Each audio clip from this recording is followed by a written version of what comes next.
So here I am going to take some different components like L, inductor,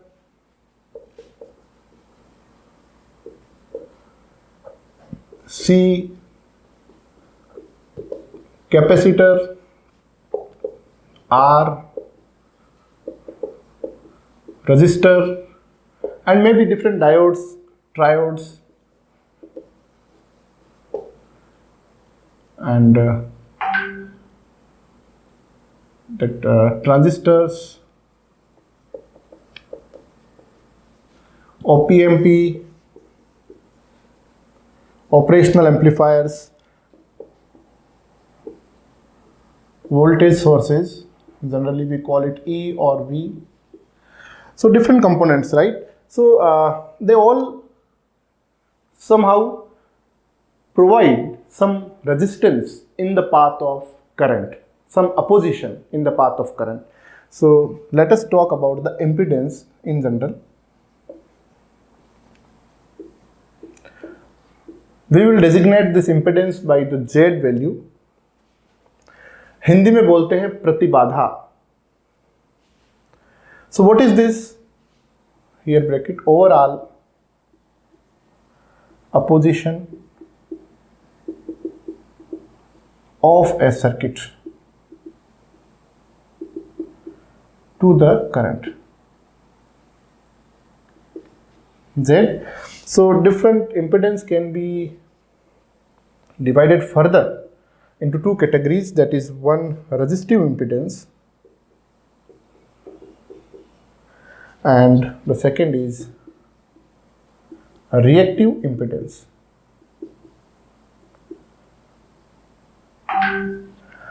प्रतिरोधात्मक और धारितीय,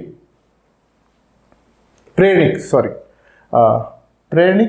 और प्रतिरोधात्मक. सो ये तो इस रेजिस्टिव इम्पीडेंसेस का एग्जांपल है R, और इस रिएक्टिव इम्पीडेंस को फर्दर बांट देते हैं और इसको नाम देते हैं, डेजिग्नेट करते हैं X से, और इस X को फर्दर बांट देते हैं जिसमें एक को कह देते हैं XC, एक को कह देते हैं XL. ये है कैपेसिटिव इम्पीडेंस और ये है inductive impedance.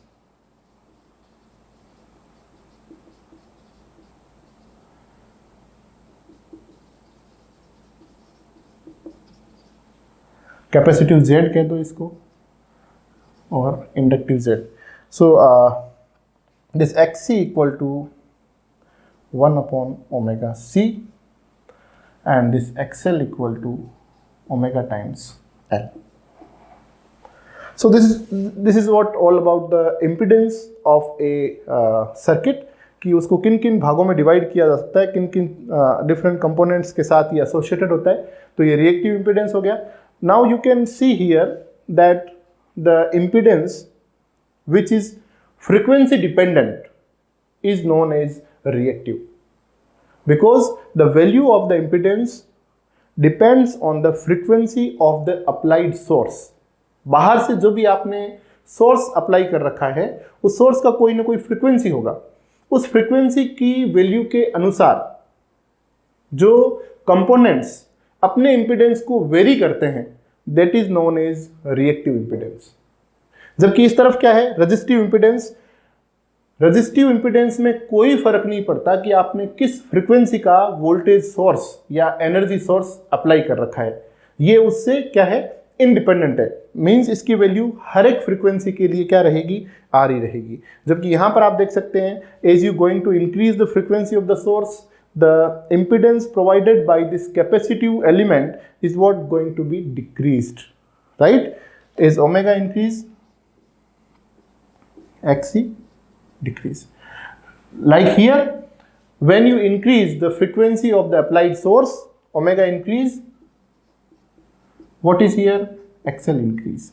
So two different kind of the nature can be seen in the capacitive as well as in the inductive components.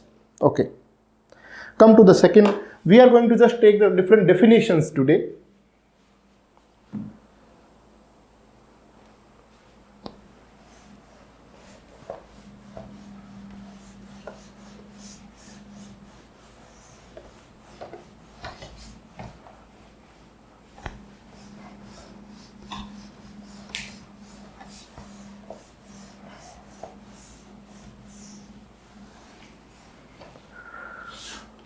Okay, now linear components or impedances.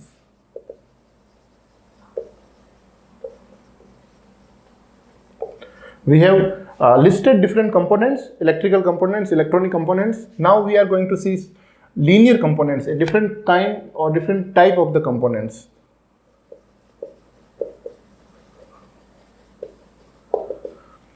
So what is linear here?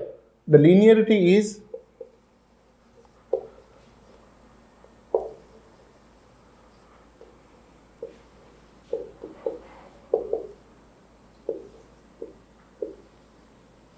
they follow Ohm's law. Delta V is what? Proportional to, or you can say delta I is what? Proportional to delta V. So linearity between the increase in voltage and increase in current, right? So those elements which follow this Ohm's law are known as linear components. Example: R, L, C, etc. are the example of, etc. are the example of linear components in the electronic circuits. The second is what? Non-linear components.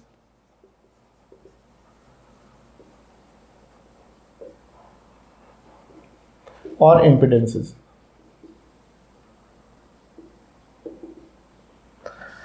They don't follow linearity,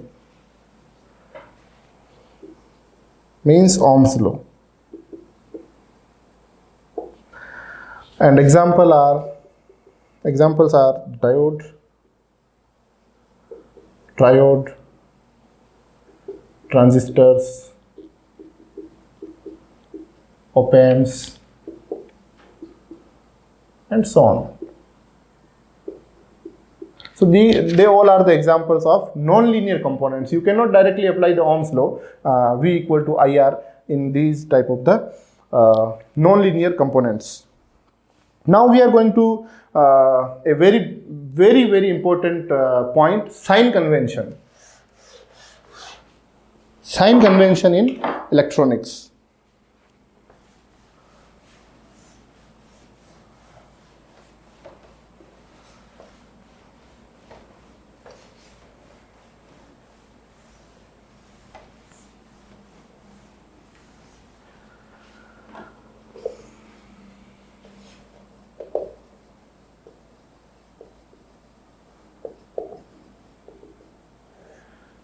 Here I am emphasizing that it is what? Just convention.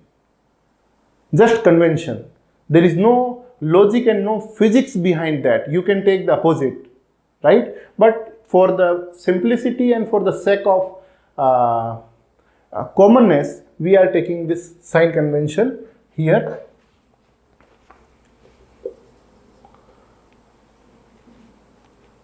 So first, throughout our exercise in electronic circuits, we are going to see that the voltage difference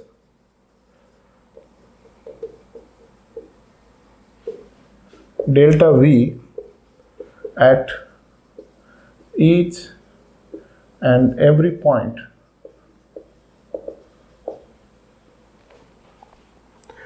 on a metal wire is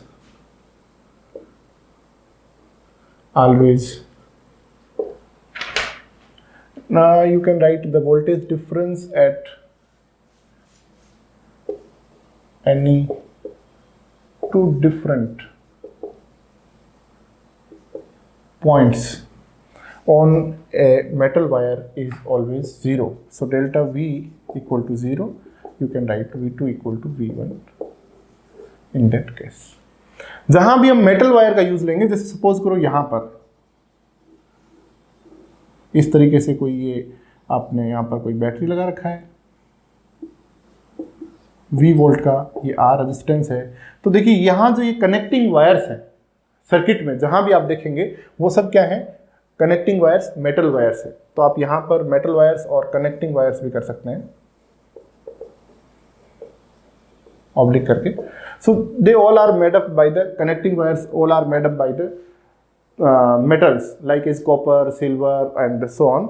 सो यहाँ पर यदि voltage आपने V1 लिया है और इस दूसरे point पे कहीं भी जहाँ पर ये वायर है, अनइंटरप्टेड वायर है यहाँ तक, यदि यहाँ पर V2 लिया है तो V1 और V2 क्या होंगे?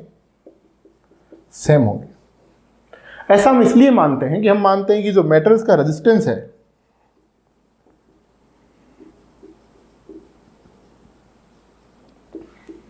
यहां पर ये अजम्पशन हमने लिया है, कन्वेंशन हमने लिया है कि जो रेजिस्टेंस ऑफ द मेटल्स है वो 0 है। इस वजह से जो डेल्टा V है वो क्या है? Delta I into R। तो ये क्या हो जाएगा? 0। इस वजह से हमने ये माना है कन्वेंशन कि voltage difference at any two different points on a metal wire is always 0। ये आपको भी मानना है। नेक्स्ट, बैटरी के लिए साइन कन्वेंशन, वोल्टेज सोर्स के लिए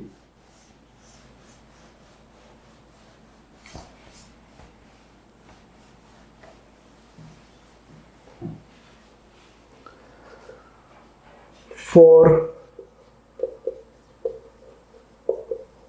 battery you can call it voltage source। कैसे लेंगे? देखिए, मान लो कि यहां पर आपने एक बैटरी बनाई इस तरीके से और इसका जो पोटेंशियल है वो V आपको दे रखा है। ओके, तो मैं यहां पर 3 डिफरेंट केसेस ले रहा हूं।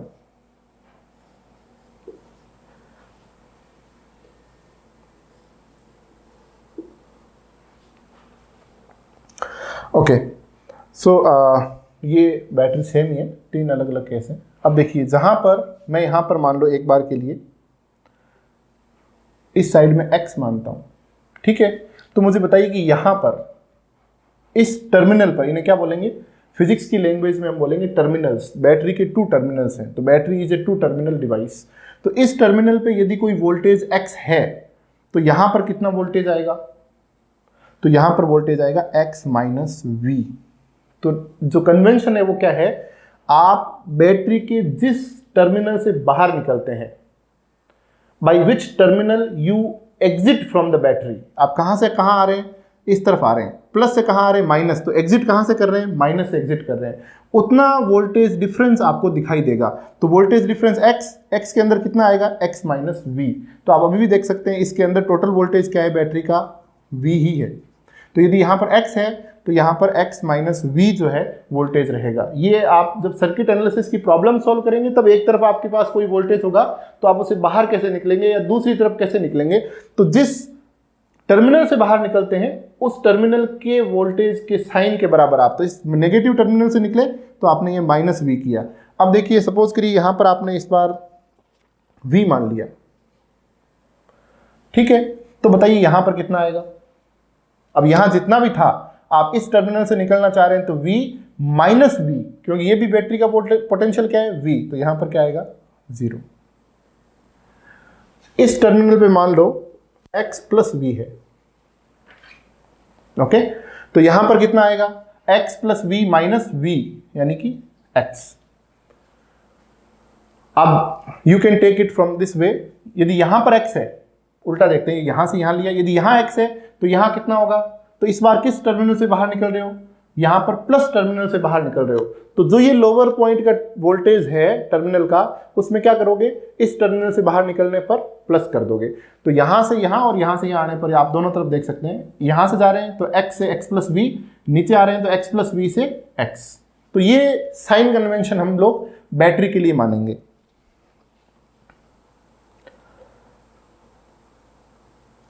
Okay, resistance,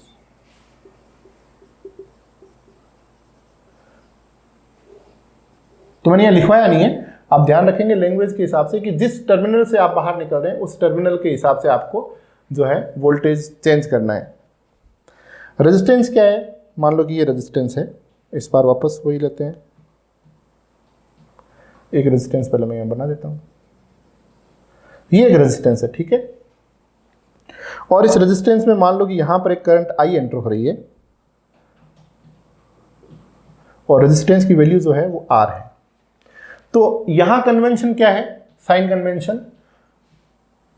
put plus sign at that terminal from which current is entering to the resistive element। तो यहां पर साइन कन्वेंशन क्या है कि वहां उस टर्मिनल पर प्लस साइन लगाइए जहां से करंट एंटर करके कंपोनेंट के अंदर या रेजिस्टेंस के अंदर जा रही है। तो यहां करंट कहां से अंदर जा रही है, करंट इससे यहां अंदर जा रही है, तो यहां क्या लगेगा प्लस। और सेकेंड कन्वेंशन क्या है कि यहां put minus sign on that terminal by which current is leaving that resistive element. तो यहां पर करंट किस टर्मिनल से इसको लीव कर रही है, इस टर्मिनल से, तो यहां पर क्या लगा दें माइनस। तो यहां पर आपके पास मिलेगा डेल्टा वी पोटेंशियल डिफरेंस, और ये डेल्टा वी जो है वो किसके बराबर होगा, इस करंट के, जो ये करंट इसमें रेजिस्टिव एलिमेंट में फ्लो हो रही है into the value of resistance. तो इस हिसाब से हम लोग, जैसे अभी हमने बैटरी के लिए बात की, उस तरीके से यहां पर रेजिस्टेंस के लिए इस तरीके से बात करेंगे। तो वापस हम 3 अलग अलग केस ले लेते हैं। ये आपका रेजिस्टेंस है, 2 टर्मिनल है, इसके वैल्यू R है, और जो इसमें करंट है वो यहां से फ्लो करके दिखाई हमने, एक इसको यहां बना देते हैं, current I, value R,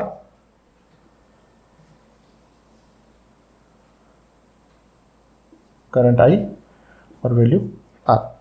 okay, अब देखिए मैंने यहाँ पर यदि मैंने 0 माना है तो यहाँ कितना आएगा, इस टर्मिनल पर 0 माना है तो यहाँ कितना आएगा।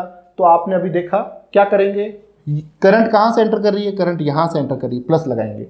करंट कहाँ लीव कर रही है, करंट यहाँ लीव कर रही है, माइनस लगाएंगे। तो इस टर्मिनल और इस टर्मिनल के बीच में कौन सा टर्मिनल लोअर वोल्टेज पे होगा, ये वाला। कितना लोअर वोल्टेज पे होगा, डेल्टा वी के बराबर। डेल्टा वी की वैल्यू क्या होगी, I इंटू आर। ये अभी हमने लिख रखा है कि कन्वेंशन कैसे लेंगे। तो यानी कि 0 यदि यहाँ है तो यहाँ पर कितना होगा, माइनस IR। ठीक है, तो ये कन्वेंशन आपने यहाँ देखा, माइनस 0 है तो माइनस IR। यदि यहाँ पर X है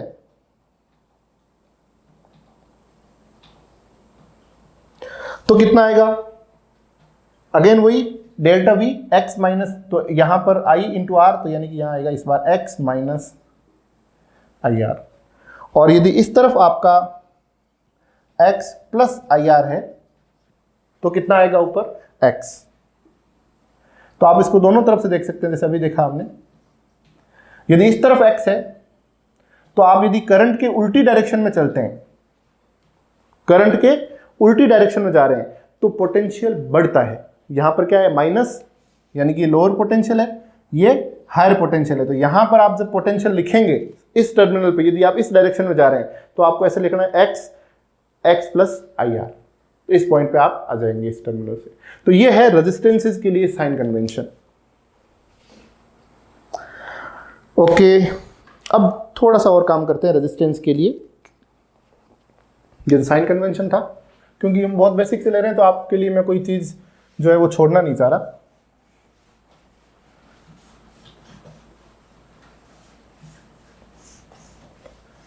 तो देखिए रेजिस्टेंस के लिए IV कर्व कैसा आएगा उस पर बात करते हैं, क्योंकि इसमें जो इन्हें बोलते हैं कैरेक्टरिस्टिक्स, अभिलाक्षणिक, तो ये वो ग्राफ हैं, ये वो रिलेशंस हैं जिनसे कि हम उस पर्टिकुलर काइंड के कंपोनेंट को पहचान सकते हैं। That's why they are known as characteristics IV curve for R। तो कैसा आएगा, ये है आपके यहां पर V, ये है I, ये I और V कर्व हो गया इसका। और रेजिस्टेंस कैसे है, ये है, मान लो एक वैल्यू ये यहां पर हो तब क्या होगा, वैल्यू इसकी ऐसे हो तो वैल्यू क्या होगा, इन तीनों का हम बात करेंगे यहां पर। यदि यहां है तब ये क्या कहलाएगा, या इसको इस तरफ लिख लेते हैं,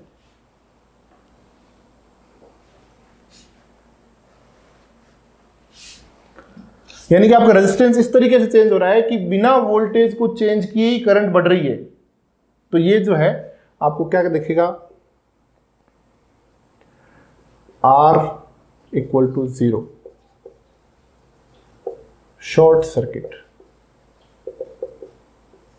यहाँ पर यदि इस तरीके से आपका रेजिस्टेंस वेरी हो रहा हो तो ये यहाँ पर कहलाएगा शॉर्ट सर्किट।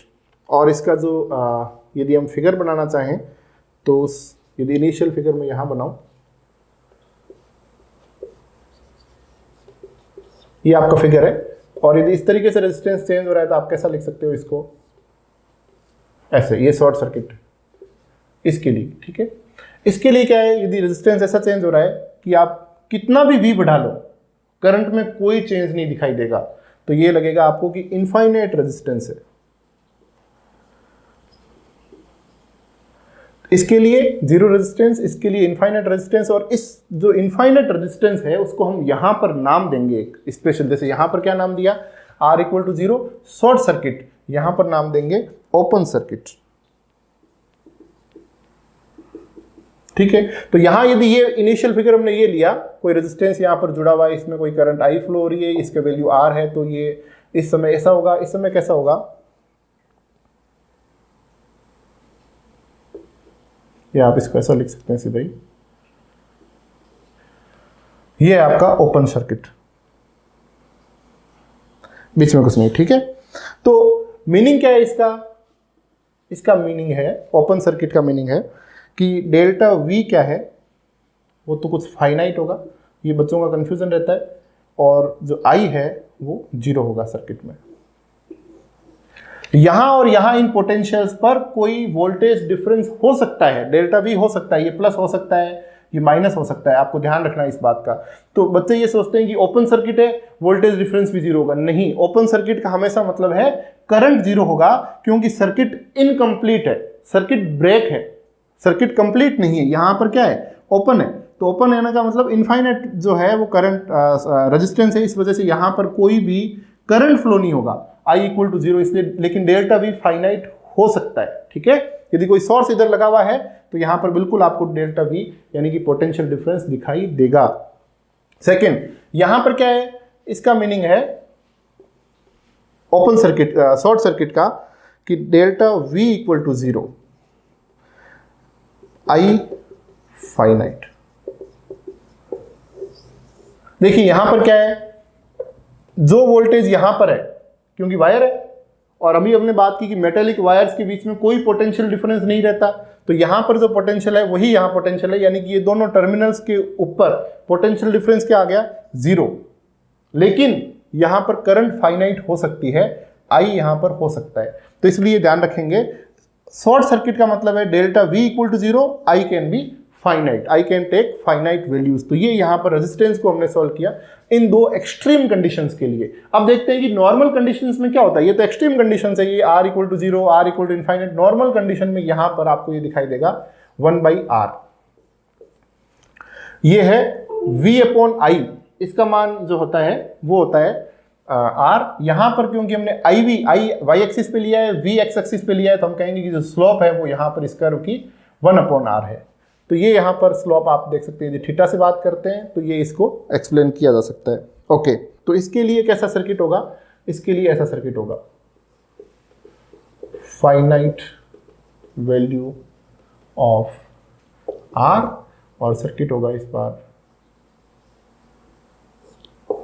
और ये R की वैल्यू यहां से आप निकाल सकते हैं स्लोप से 1/R, ठीक है। So this is all about the resistance and its sign convention. Now come to the point of capacitor और इंडक्टर के लिए कैसे लेंगे।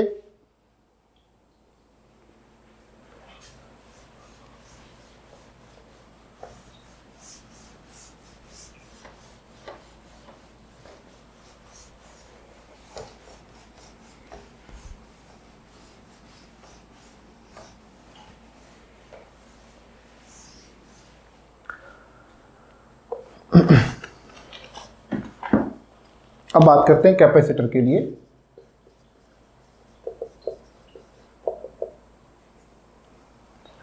तो कैपेसिटर के लिए लिखते हैं, यदि यहां पर आपका इस तरीके से कैपेसिटर है और उस कैपेसिटर पे किसी टाइम t पर यदि q चार्ज है, ऐसा मानते हैं qt मान लें आप इसको, तो यहां पर यदि ये करंट इस तरह से आ रही है I, आपको ये सर्किट में करंट का आइडिया हो जाएगा करंट कहां से आ रही है। तो सर्किट में यदि करंट यहाँ से आ रही है तो हम यहाँ पर लिखेंगे प्लस, यहाँ लिखेंगे माइनस। जिस एंड से या जिस प्लेट पे जिस प्लेट से कैपेसिटर की जिस प्लेट से करंट एंटर कर रही है वहाँ क्या लिखेंगे प्लस, और जिस प्लेट से करंट लीव कर रही है वहाँ लिखेंगे माइनस। यानी ये आपका पोटेंशियल डिफरेंस है डेल्टा वी, और इस डेल्टा वी का मान होगा Q बाई सी, क्योंकि इसके अंदर Q equal to C V का फॉर्मूला लागू होता है। ये V एक्चुअली में वोल्टेज डिफरेंस होता है, तो ये आपके पास आ गया delta V equal to Q by C. तो यानी कि यदि यहाँ पर बात करें, अभी जैसे बात की, यदि यहाँ पर X है पोटेंशियल तो यहाँ कितना होगा X माइनस Q बाई सी। यदि यहाँ पर 0 है तो यहाँ कितना होगा माइनस Q बाई सी। ये Q मतलब QT है, किसी टाइम T पर कैपेसिटर की प्लेट्स पर चार्ज है। यदि यहाँ पर Q बाई सी है तो यहाँ पर 0 है। So this is the way to deal with the sign convention of the capacitors. Inductors की बात करते हैं।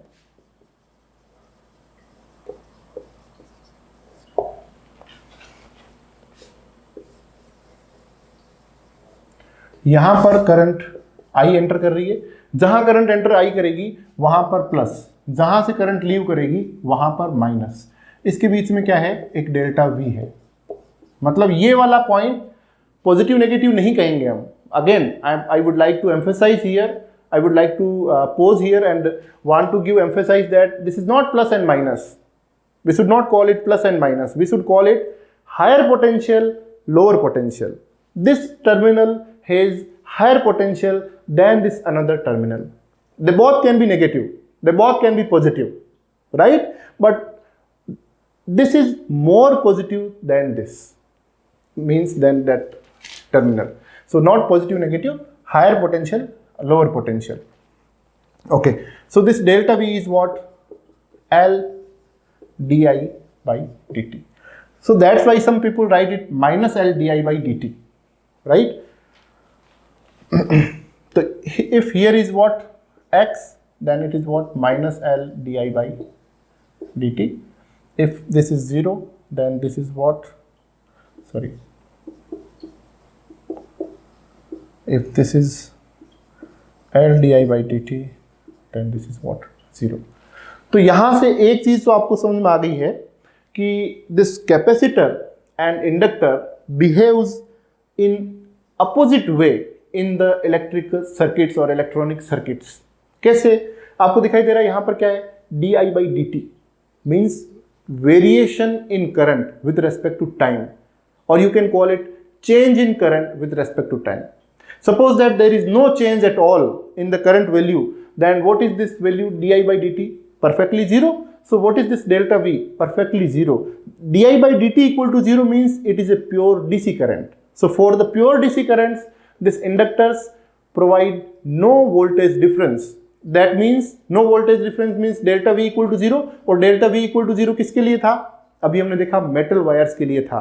तो for the pure DC circuits or for the pure DC currents, this inductor will behave as a short circuit, will behave as a short circuit component. तो ये आप अभी हम नोट कर लेंगे यहाँ पर, जबकि यहाँ उल्टा होगा, अभी चेक करके देखेंगे। For the DC circuits this is known as blocking capacitor, it blocks the DC and passes the AC through it with some finite impedance.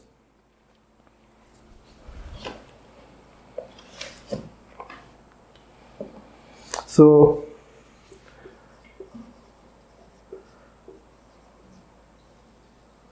ये कैपेसिटर के नीचे लिखा है क्योंकि इसका XC क्या है, अभी हमने लिखा 1/ωc, ओके। और for a pure DC omega is what, omega means 2πf is what 0 for pure DC. That means that XC equal to infinite for pure DC. In this condition or in this case, these capacitors are known as blocking capacitors.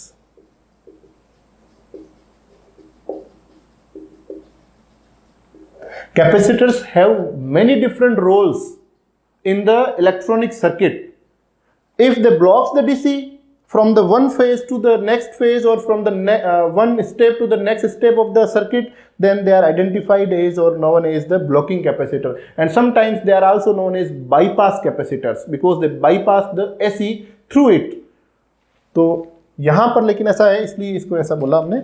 Okay, for the inductors XL equal to omega L, and since अभी हमने देखा omega equal to 0 for DC, so XL is what?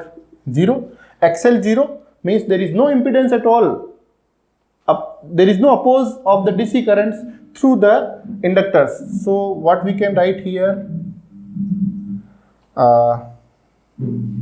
So you can write for the pure DC.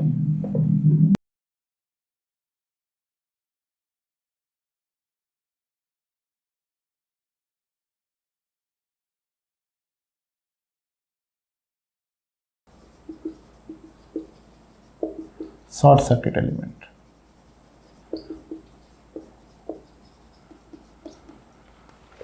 For pure DC, right? तो हम यहाँ पर इसका लिख भी लेते हैं कि डीसी एनालिसिस कैसे होगा. चलो ये हम जब बाद में बात करेंगे तब और कर लेंगे. तो ये दोनों अपोजिट वे से बिहेव करते हैं, ये हमारा एक इम्पोर्टेंट पॉइंट है. यहाँ पर आगे चलते हैं. Now come to the reference node versus ground. अब हमने कहा कि हम लोग ये पोटेंशियल डिफरेंस की बात कर रहे हैं बार बार, सब जगह हमने delta V delta V delta V लिखा है.